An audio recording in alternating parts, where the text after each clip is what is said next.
Så er det en ny omgang Tessers kop te, og sørg mig om ikke der også er te i teen i dag. Det, jeg skal snakke om i dag, det er Bourdieu. Og udgangspunktet for det er den her bog, som er en oversættelse af Bourdieu, lavet af Henrik Haumark, og den kan virkelig anbefales. Den er forholdsvis let læst, og den forklarer virkelig, hvad Bourdieu er ude efter. Teksterne i bogen er nemlig en forklaring på Bourdieus store bog, der hedder Distinction på engelsk. Altså oversat til dansk kan man sige de fine små forskelle. Og den handler jo mest om Frankrig, men af praktiske grunde forklarer Bourdieu så, hvorfor den her teori faktisk kan anvendes overalt i verden, og hvad det er, der gør den universel. Og det vi skal se på i dag, det er simpelthen et socialt rum, sådan som vi finder det på internettet. Og vi forestiller os, at det her sociale rum, det er altså Tumblr. Og vi forestiller os yderligere, at de grupper, der er der, de har det sådan nogenlunde med hinanden. Alt er fred og fryd og gammel. Og så kommer der en ny producerly tekst.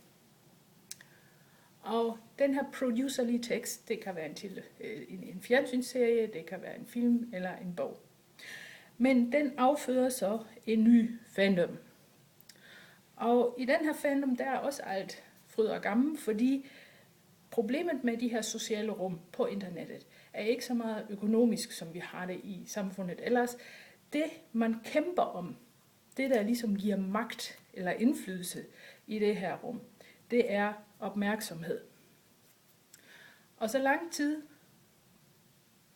den kære fandom er lille, så er der ikke så meget kamp om opmærksomheden og kamp om magten, kan man sige, til at fortolke den her tekst, som er blevet lagt frem i form af fjernsynsserien for eksempel.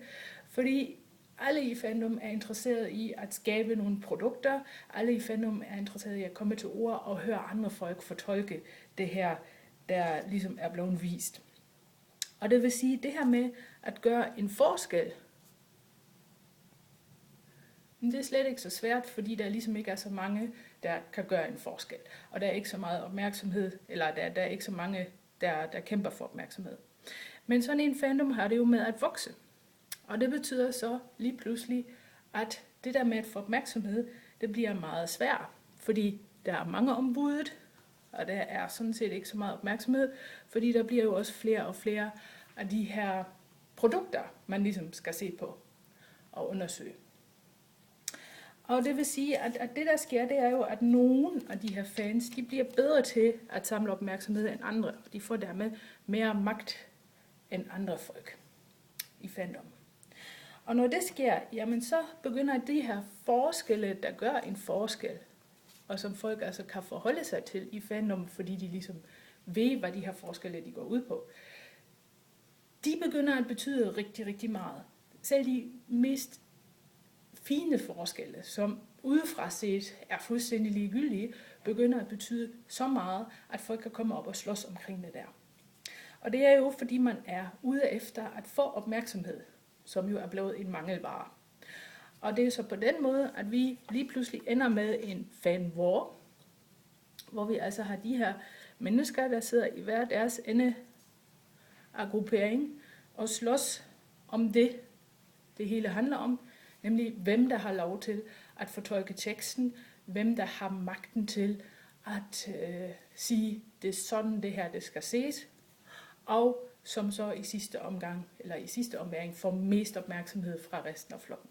Og det betyder altså ikke, at man absolut skal være den med de fleste følgere, eller den med de bedste historier. Det kan være helt andre ting, der er afgørende her, for hvordan man får den magt, og hvilke forskelle der rent faktisk gør en forskel.